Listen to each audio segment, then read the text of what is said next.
Welcome back, investors and wealth builders. My name is Sam and I'm here today to talk to you about all the tax advantages of investing in real estate. I'm here at the State Capitol Building in Madison, Wisconsin, a cathedral of governance, cheese, and taxation. This is going to be based on my own personal knowledge and research on tax advantages in real estate. However, always consult a tax professional to ensure you're filing your taxes and using your tax strategies appropriately. Don't forget to like and subscribe. Now onto the show. Our first tax advantage is depreciation. So what is depreciation? Well, depreciation first is going to help us to keep more of our money each year when tax season rolls around. Depreciation is simply the reduction in the value of an asset over time due to wear and tear. In the minds of the IRS, they believe that this wear and tear occurs over 27 and a half years. Not sure why they added the half, but then they think the house will basically be completely ruined or used up as an asset. However, this doesn't actually happen, of course. Homes that are kept up nicely, and even some that are not, appreciate in value over time. In real estate, the value almost never goes to zero.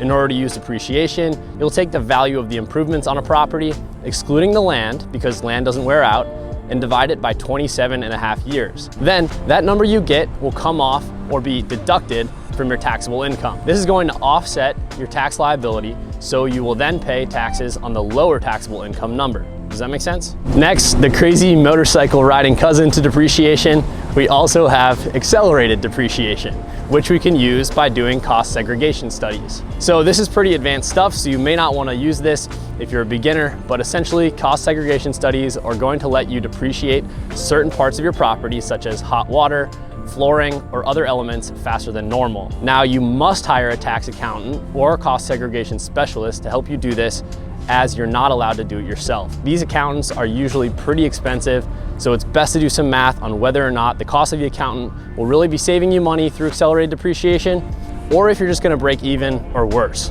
Next, we have refinancing. So you may or may not realize it, but doing a refinance is actually a great tax advantage of real estate. When you refinance a home, you're getting a new loan to pay off the previous loan, often to lower your interest rate or get a more favorable term for your needs, but you may also be conducting a cash out refinance. In this case, you're tapping into the equity of your property and gaining the ability to use that cash however you'd like, hopefully buying more real estate. According to the IRS, when you take cash out of your property, it's considered an additional loan, not new income. So the cash is not taxed and does not trigger a taxable event in the eyes of the IRS. What a beautiful thing. In most other asset classes, you'd usually have to sell the asset to derive any cash from it. In the case of a cash out refinance, you can tap into the cash and still control the asset. Next, we have the 1031 exchange. For the 1031 exchange, I'm going to refer you to my good friend Sam back from 2020 when he actually made a video about this very topic. I'll link that link right here and in the description below. Basically, the 1031 exchange is a tax-free way to trade one property for another and skip out on that pesky tax liability, or at least defer it to when you want to pay for it. Watch the 1031 exchange video for a deep dive on how all that works. Our next tax benefit or tax strategy is investing through self-directed retirement accounts. So what is a self-directed IRA? A self-directed IRA is a tax-protected savings account. Then inside of that savings account, we're able to buy and control assets.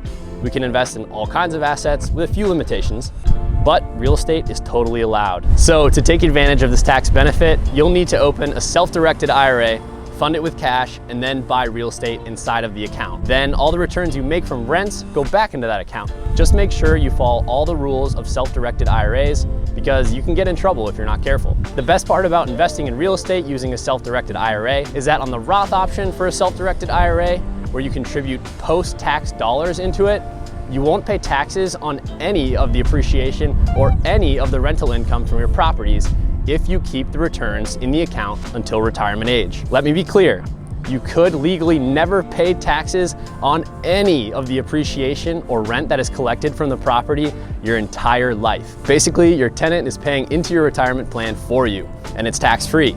Now that's a life hack. Next up, we have the capital gains exemption. Pretty appropriate, we're here at the Capitol, but this is a really cool tax benefit of investing in real estate that almost anybody can benefit from. This benefit is for investors who actually live in the property for 2 out of the last 5 years as a primary residence, and allows a single person to sell their house with up to $250,000 in profits, or if a couple, $500,000 in profits and pay no taxes on those gains. This won't work that well for house flippers who hold a property for less than 2 years, but it will work great for house hackers, those investors that live in a primary residence and rent out the extra space. Live in the property for 2 years, do a renovation to add value, or just let it appreciate, and boom, you qualify for the capital gains exemption. That's tax-free growth. Now you can see why the government really wants people to buy houses. Number 7, we have deductions. So this is really the fun part of real estate if you hate paying taxes. We just mentioned a type of deduction earlier actually, and that was depreciation.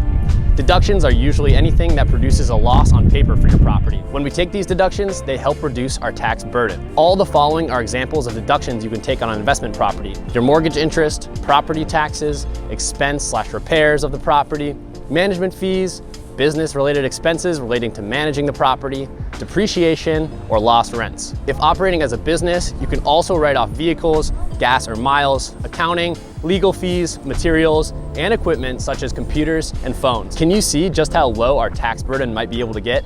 Maybe even to zero if we're lucky. Our next advantage is the reset of the tax basis in real estate at death for generational wealth. A final benefit in investing in real estate is one to consider when thinking about legacy. What will you do with all of your real estate in your later years? Will you sell it or pass it on to your heirs? If you do pass it on, the cost basis of the properties you own will be stepped up at your death. Explained more simply, if you sold your properties before your death, you would have to pay tax on the appreciation of those properties. However, if you pass them along, the cost basis becomes the current value of the properties.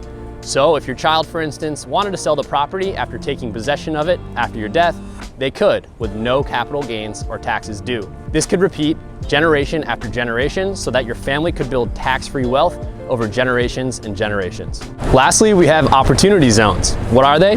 Opportunity zones are an economic development tool that incentivizes investors to invest in distressed areas throughout the US. These distressed areas are usually low income and undercapitalized. So what are the tax advantages of opportunity zones? First, opportunity zones give a temporary deferral of taxes on previously earned capital gains. Digging into what that means, investors can place existing assets with accumulated capital gains into opportunity funds, the investment vehicle that invests in opportunity zones. This includes any capital gains on any assets within the last 180 days. They could be stocks, bonds, house flips, etc. As long as you put that new capital into an opportunity fund. Those existing capital gains are not taxed until the end of 2026 or when the asset is disposed of. So we have a tax deferral benefit of opportunity zones. Then the second benefit is that we could get a tax basis step up of previously earned capital gains that are invested. For capital gains that are placed in an opportunity fund for at least 5 years, investors' tax basis on the original investment increases by 10%.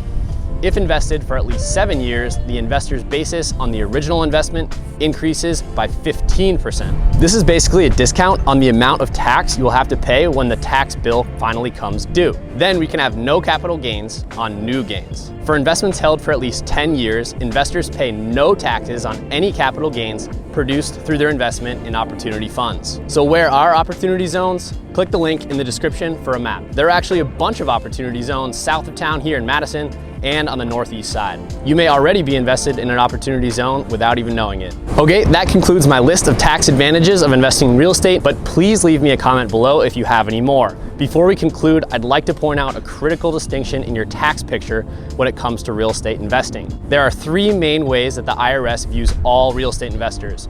You can be a passive investor, you can be an active investor, or you can be a real estate professional. Those are the 3 distinctions. As a passive investor, aka you don't really participate in your investments at all, you can only deduct passive losses against passive gains, aka you can only deduct a loss like depreciation from your rental income.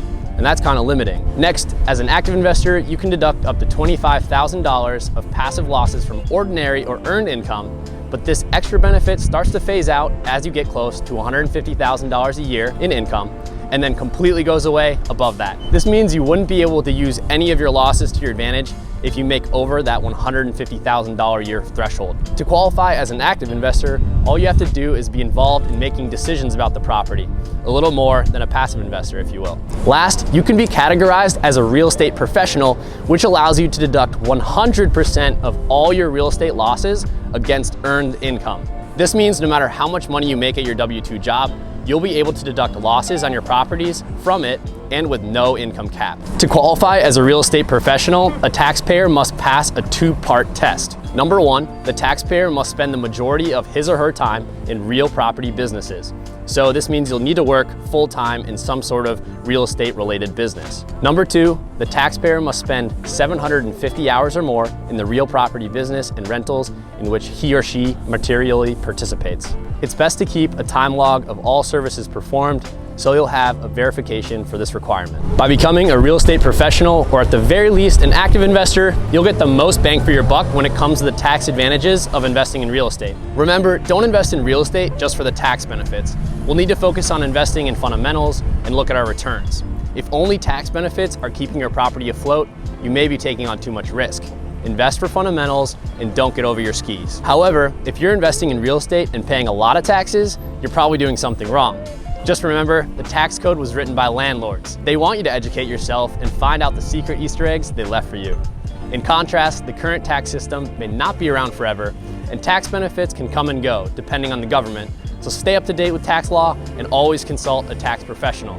To learn more about taxes and how they affect us, please go back and check out my How Much Are We Really Paying in Taxes video and the 401k versus real estate comparison video. Both should help supplement what you've learned here today. If you need help with your taxes or want to learn more, join us here at Rent to Retirement so you can benefit from our trusted network of real estate tax professionals and CPAs. Sign up for a call with one of our investment counselors and we'll get you pointed to the right place. There's a link in the description too to click, and that will get you set right up. Remember to like, subscribe, and turn on the notification bell below. For more information, please see the contact info in the outro. Thank you for taking the time to watch, and we'll see you on the next one. Go Badgers.